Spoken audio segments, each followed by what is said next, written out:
बडनगरी आरोग्यम news channel के सभी दर्शकों को नमस्कार और सहकार बदल आभार। आज हेल्थ अवेयरनेस प्रोग्राम के नेक्स्ट वीक में आज कुछ डिमांड भी था और हमको भी लगा कि कुछ किडनी के बारे में, किडनी से संबंधित बीमारी के बारे में या किडनी से रिलेटेड कुछ जानकारी आपको दूँ, बराबर ना। किडनी के बचने के लिए कुछ टिप्स आपको दूंगा और किडनी अगर हो जाए तो बचने उससे कैसे लड़ सकते हैं उसके बारे में कुछ टिप्स आज बताने के लिए उपस्थित हुआ हूँ। तो देखिए, ऐसा है, किडनी में देखा गया है कैसे जो खास के जो मोर्टलिटी होती है बहुत सारे डिजीज़ों में, तो उनमें 5वें नंबर पर हमारा किडनी आता है, बराबर ना। तो किडनी की बीमारी को भी हम लोग इग्नोर नहीं कर सकते, ये बहुत कॉमन है। तो है कि फंक्शन किडनी का काम क्या क्या है। तो किडनी का सबसे बड़ा काम जो है वो अपना जो टॉक्सिन, शरीर के अंदर कोई भी टॉक्सिन है जो हम कुछ भी खाते हैं तो उसको लीवर क्या करता है, उसको नॉन टॉक्सिक में बदल देता है और किडनी उसको निकाल देता है। यानी वेस्ट प्रोडक्ट जो भी शरीर के अंदर बाय प्रोडक्ट के रूप में बनता है, जो भी खाना खाते हैं, पीना पीते हैं या कुछ भी आप ड्रग भी लेते हैं, तो अल्टीमेटली वो मेटाबोलाइट कुछ तो मेटाबोलाइट लीवर में हो जाता है। नॉन अगर शरीर को लगता है कि नहीं इसको डायरेक्ट किडनी अगर निकालेगी तो किडनी को नुकसान होगा, तो शरीर के अंदर ऐसी व्यवस्था है कि लीवर उसको डिटॉक्सिफाई कर देता है, बाद में उसमें किडनी से मेटाबोलाइट वो बाहर निकल जाता है। किडनी का काम हो गया कचरे को बाहर निकालना और शरीर के अंदर की जो टॉक्सिन है उसको बाहर निकालना। दूसरा जो इम्पोर्टेंट काम है किडनी का, वो अपने शरीर के अंदर की नमक की मात्रा, पोटाशियम की मात्रा और एसिड की मात्रा, ये तीनों को मेंटेन करता है। और ये तीनों शरीर के लिए बहुत इंपॉर्टेंट है, क्योंकि हमारा शरीर के का जो कोशिका है, जो नर्व सेल जिसे उसके इम्पल्स जो जनरेट होता है, हमारा हृदय धड़कता है, मसल कंट्रैक्ट होता है, कुछ भी होता है, इसके लिए ये तीन चीज़ें बहुत ज़्यादा इंपॉर्टेंट है। सोडियम, पोटाशियम और एसिड का level, bicarbonate acid H+ ion level बोलते हैं, बराबर ना। क्योंकि बहुत सारे हमारे जो लिसनर हैं वो पैरामेडिक्स स्टाफ भी हैं, तो उनको भी ध्यान में रख करके कुछ मैं चीज़ें बताता हूँ, बराबर ना। तो पहला हो गया आपका वेस्ट प्रोडक्ट का बाहर निकालना, यानी वेस्ट टॉक्सिन का बाहर निकालना। दूसरा मैंने बोला maintain the level of sodium, potassium और एसिड लेवल। तीसरा जो किडनी का महत्वपूर्ण काम है वो है ब्लड प्रेशर को कंट्रोल करना, बराबर ना। ब्लड प्रेशर के कंट्रोल करने के लिए भी हमको ब्लड रेनिन एंजियोटेंसिन सिस्टम बोलते हैं हम लोग, तो ये हमारा मेडिकल भाषा है। तो आप सिंपल मोटा भाषा समझिए, ब्लड प्रेशर कंट्रोल करने में बहुत बड़ा योगदान जो है किडनी का है। तीसरा जो है हड्डियों को मजबूत रखना, ये एक काम भी जवाबदारी किडनी ही निभाती है, क्योंकि जो हम विटामिन D3 जो होता है, फाइटोकोलेस्ट्रॉल बोलते हैं उसको, प्लांट से मिलता है। उस प्लांट को अल्टीमेटली हमारे बॉडी के अंदर एब्जॉर्ब हो विटामिन D3, इसकी व्यवस्था किडनी करती है, जिसके कारण हम कैल्शियम का एब्जॉर्प्शन होता है और वो हड्डी में जा करके लगता है, जिसके कारण हड्डी मजबूत होती है। ये भी काम इन्हीं का है, किडनी का है। तीसरा जो और किडनी का जो काम है वो हीमोग्लोबिन लेवल को मेंटेन करना। तो शरीर के अंदर एक हार्मोन निकलता है, उसको इरिथ्रोपोइटिन हार्मोन बोलते हैं, और वो इरिथ्रोपोइटिन हार्मोन जा करके बोन मैरो में से उपयुक्त मात्रा में हीमोग्लोबिन बनाने के लिए उत्साहित करता है या स्टिमुलेट करता है। तो ये सब काम है किडनी का है। तो सिंपल सी बात है, अगर ये काम अगर मान लीजिए किडनी नहीं करेगा, किडनी खराब हो जाएगा, तो ये सब चीज़ें मेंटेन नहीं होगी। क्या क्या नहीं होगा? आपका कचरा शरीर से बाहर नहीं निकलेगा, नंबर 1। दूसरा आपका जो है सोडियम, पोटाशियम और जो हाइड्रोजन आयन जो एसिड लेवल का जो मैंने बोला वो मेंटेन नहीं होगा, नंबर 2। नंबर तीसरा क्या होगा? ब्लड प्रेशर आपका कंट्रोल नहीं रहेगा। चौथा क्या होगा? आपका जो आपका बोन है वो मजबूत नहीं हो पाएगा। बोन के अंदर जो कैल्शियम, जब कैल्शियम जाके डिपॉजिट होता है तभी बोन हार्ड होता है। अगर बोन हार्ड नहीं रहेगा तो लचीलापन रहेगा। तो बहुत सारे डिजीज में, तो बहुत सारे यूज में देखा, रीनल ऑस्टियोडिस्ट्रोफी बोलते हैं, वो पूरा पैर ही टेढ़ा हो जाता है किडनी के खराब के कारण। कैल्शियम रीअब्जॉर्ब में वर्ड वेट जैसी आपने दिया बचपन में, डेवलप होने के समय में, तो हड्डियां सब टेढ़ी होने, झुकने लगती है, फीमर हो या नीचे की हड्डी हो, बराबर ना। तो ये सब काम होता है। दूसरा है हीमोग्लोबिन की कमी हो जाएगी, बराबर ना। तो ये सब काम किडनी का है। तो दोस्तों अब यह है कि किडनी यदि इतना इंपॉर्टेंट है तो इसको बचने के लिए भी कुछ तरीके हैं, बराबर ना। तो सबसे पहला है कि किडनी रोग ना हो, किडनी हमारा स्वस्थ रहे और हेल्दी रहे, इसके लिए आपको क्या करना है, बराबर ना। तो सबसे पहला है कि आप जो अभी जो इंडिया में जो कॉमन हम देख रहे हैं हमारे प्रैक्टिस, हम जो अभी आपको बता रहे हूँ प्रैक्टिस के जो अनुभव है उसी को साझा कर रहा हूँ। तो किडनी से बचने के लिए आपको 8-10 टिप्स दे रहा हूँ। 10 टिप्स आप याद रखिए मोटा मोटी। पहला है कि कोई भी पेन किलर, यानी पेन किलर मतलब होता है ब्रूफेन, टाइक्लोफेनेक, निमोसुलाइड, बराबर ना, इस तरह की कोई भी पेन किलर बिना पूछे डॉक्टर से आप 2-4-5 दिन तो आप ले सकते हैं, लेकिन उससे ज़्यादा आप न लें। क्योंकि बहुत महिलाओं, माताओं, बहनों, बुजुर्गों, भाइयों को देख रहा हूँ, मैं तो दवा के बिना चल नहीं पाता हूँ, मेरे को दवा तो खाना ही पड़ता है। तो अगर ऐसी स्थिति है तो आप अपने आप को पहले डायग्नोज कराएं, क्या बीमारी है।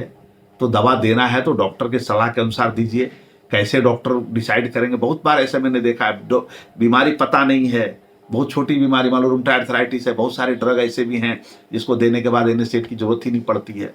मैक्सिमम मतलब अनडायग्नोज पेशेंट ही होते हैं जनरली, या बहुत लोगों को आदत हो गया है, माथा दर्द हो गया पेन किलर ले लिए, माइग्रेन हो गया पेन किलर ले लिए, बराबर ना। तो पेन किलर का मिसयूज जो है अपने इंडिया में बहुत ज़्यादा कॉमन है, क्योंकि यहाँ पर ओटीसी में दवा आपको मिल जाती है। डॉक्टर, कोई फार्मासिस्ट भी नहीं पूछेगा आपसे कौन डॉक्टर ने बोला आप क्यों ले रहे हैं, आप जैसे मांगिएगा पेन किलर आपको दे देगा। बहुत बार होता है बुखार की गोलियां बहुत हाई डोज में खा रहे हैं, अभी पहले तो क्रोसिन 500 खाते थे, अभी डोलो 650, वो भी 3 4 बार जब माथा दर्द हुआ खा लिया। दोस्तों, अगर लंबे समय तक अगर आप पेन किलर खा रहे हैं तो आपका किडनी संकट में जा सकता है और आपका किडनी खराब हो सकता है। कुछ और भी टिप्स हैं। दूसरा नंबर टिप्स है, आप थोड़ा थोड़ा करके 4 बार खाइए। पिछले कई वीडियो मैंने बता चुका हूं, मैं वही सब बातें फिर से दोहरा रहा हूं, क्योंकि हेल्दी लाइफ के लिए ही इंपॉर्टेंट है। आप 4 रोटी खाते हैं, एक सुबह खाइए, एक दोपहर खाइए, एक शाम खाइए, एक रात खाइए। 2 सुबह 2 शाम ये भी गलत है, 1 सुबह 3 शाम ये भी गलत है, 3 सुबह 1 शाम ये भी गलत है। आप उतना ही खाइए जितना में आपका एनर्जी चले। हर 4-4 6-6 घंटे पर आप खाइए, थोड़ा थोड़ा करके खाइए, किडनी को लोड कम पड़ेगा। 8 घंटा जरूर आप एडेक्वेट स्लीप का, मैंने बार बार रिक्वेस्ट किया है कि 8 घंटा आप अगर नहीं सोएंगे तो आपका डायबिटीज, बीपी सब बढ़ेगा, स्ट्रेस लेवल बढ़ेगा। तो 8 घंटा सोना इस किडनी बीमारी के लिए भी मैं सलाह दे रहा हूँ कि आप कितना भी बिजी हो, 8 घंटा साउंड स्लीप लेने की कोशिश करें। दूसरा, स्ट्रेस का फिर से चौथा टिप्स है, आप स्ट्रेस को अवॉइड करिए, चीज़ें को एक्सेप्ट करिए और एक्सेप्टेंस के साथ एडजस्ट करिए अपने आप को, बराबर नहीं। कि अगर कोई वस्तु घट गई, घटना घट गई तो कैसे घट सकती, मतलब उसको हो गया, होने के बाद उसको एक्सेप्ट कर लीजिए। एक्सेप्ट करने के बाद उसमें एडजस्ट होइए। एडजस्ट होने का मतलब होता है कि मैंने जब स्ट्रेस का जब मैंने देखा था मेंटल हेल्थ, तो मेंटल हेल्थ में भी ये बात बोला था मैंने कि आपको कोई समस्या है तो समस्या के बारे में मत सोचिए, उस समस्या के साथ आप कैसे जी सकते हैं, उस समस्या का समाधान कैसे कर सकते हैं, उस समस्या से के साथ आपको जीना है तो कैसे जीना है, और उसको निकालना है तो कैसे निकलेगा। यानी उसके समस्या के समाधान के बारे में ज़्यादा सोचें। समस्या के बारे में सोचते रहेंगे तो आज भी वही समस्या, कल भी वही समस्या, 10 साल के बाद वही समस्या। आप अपने चर्चा मैंने बोला था उसमें कुछ आप मित्रों का भी सलाह ले सकते हैं, कुछ होशियार आपके रिश्तेदार हैं उनका भी सलाह ले सकते हैं, कभी कभी प्रोफेशनल लोगों का भी सलाह लिया जा सकता है। काउंसलर होते हैं, डॉक्टर होते हैं, या और पढ़े लिखे लोग हैं, उनसे चर्चा करिए और अपनी समस्या को बहुत लंबे समय तक मत कीजिए। दोस्तों, सिंपल सा बात है, ये हाथ है, मान लीजिए इसका वजन कुछ भी नहीं है, ये हाथ पे मैंने इसे रखा है, बराबर ना, तो ये वजन कुछ भी नहीं है। लेकिन अगर इसी समस्या को, इसी वजन को हम अगर रात भर या 24 घंटे, 48 घंटे, 72 घंटे तक इसी तरह टाइट करके रखे रहेंगे तो हमारा हाथ हो सकता है कि नाकाम हो जाए। इसलिए समस्या छोटी हो या बड़ी, उसको लंबे समय तक नहीं खींचना है। कोशिश करिए, उसका सोल्यूशन निकालिए, या तो उसको एक्सेप्ट करिए, उसके साथ एडजस्ट होइए। तीसरा है, 5वां टिप्स है हमारा, जो अब बीपी अगर आपको है तो बीपी के लिए जो भी ड्रग आपको चाहिए, डॉक्टर की सलाह से उसको जरूर कंट्रोल रखिए।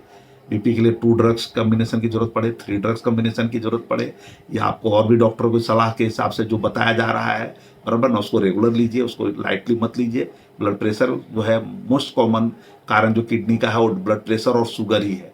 तो ब्लड प्रेशर और शुगर, 5वां टिप्स है हमारा आपका, ब्लड प्रेशर और शुगर दोनों जरूर कंट्रोल रखिए और रेगुलर फॉलोअप में रहिए और अपने उसको न पाइए। शुगर में बहुत ज़्यादा देखा गया लोगों का रेजिस्टेंस कि 2 ड्रग्स 3 ड्रग्स पे चला गया पेशेंट, 4 ड्रग्स पे चला गया पेशेंट, लेकिन कंट्रोल नहीं हो रहा है। जैसे में हम लोग बोलते हैं कि भाई इसको आप इंसुलिन पे आ जाइए, दोस्तों आप लोग इंसुलिन के लिए आप एकदम नहीं है, इस बार मैं कर लूँगा, मैं इस बार, अब बहाना बना, मैं इस बार चल नहीं पाया, इस बार ये नहीं किया, इस बार मेथी का लाडू खा लिया, ऐसा कर लिया। तो ऐसा ना करें। अगर डॉक्टर को लग रहा है इंसुलिन चालू करना है तो ज़रूर चालू करना है और इंसुलिन लीजिए। इंसुलिन उचित है और डायबिटीज की दवा के लिए इंसुलिन ही सही है। इंसुलिन चूंकि इंजेक्शन है, पेनफुल है, इसके एवज में ही सब बाकी सब दवाएं जो निकली है ना, वो इसके एवज में ही है, क्योंकि अल्टीमेटली वो इंसुलिन ही निकालते हैं। बहुत सारे ड्रग इंसुलिन निकालते हैं, बहुत सारे ड्रग ग्लूकोज लेवल को बनने से रोकते हैं, कुछ लोग इंसुलिन की सेंसिटिविटी को बढ़ाते हैं। तो अल्टीमेटली फोकस जो है इंसुलिन पर ही है, समझे। तो आपका शरीर, जैसे मैं आजकल होमो IR करके मैं एक टेस्ट कराता हूँ। अभी कल परसों एक पेशेंट आया था, उनके होमो IR कराया तो उसे बीटा सेल सेंसिटिविटी दिखाता है, यानी बीटा सेल का फंक्शन कितना है। तो उनके हस्बैंड का फंक्शन जो था 86% था। तो हम बोले आपका जल्दी कंट्रोल हो जाएगा। मैंने उनको एक ही ड्रग दिया, वो कंट्रोल हो गया। उनकी वाइफ को मात्र 14% था, समझे। वो दिल्ली से आए थे, मेरे रिलेशन में ही थे। तो मैंने उनको देखा, हम बोले आपको बहुत दिक्कत होगा, आपको आज नहीं तो कल इंसुलिन आपको। उनको 2 ड्रग्स मैंने ट्रायल मारा, लेकिन they have not control. Ultimately उनको एडवाइस किया कि आप इस चीज़ को समझिए। तो होमो IR भी कराते हैं हम लोग, बीटा सेल सेंसिटिविटी देखते हैं, सीरम फास्टिंग इंसुलिन लेवल देखते हैं, तो पता चल जाता है हम लोग को कि इसमें दवा से चल पाएगा कि नहीं चल पाएगा। तो ऐसी स्थिति में इंसुलिन अगर लेना है तो इंसुलिन ही इसका इलाज है। यानी हर हालत में 5वां टिप्स यही है कि आप अपने BP को, शुगर को हर हाल में कंट्रोल रखिए, बराबर ना। छठा है कि अगर आपके किडनी में स्टोन है, बराबर ना, तो उसको जितना जल्दी हो सके उसके रिमूवल के लिए जो भी प्रोसेस आप कर सकते हैं करिए। अगर निकलने लायक है तो फ्लश थेरापी से निकालिए, बराबर को थोड़ा सा दवा खा के देखिए। नहीं होता है तो उसको जितना सच हो सके यूरो सर्जन से मिल करके उसका उचित ट्रीटमेंट कराएं।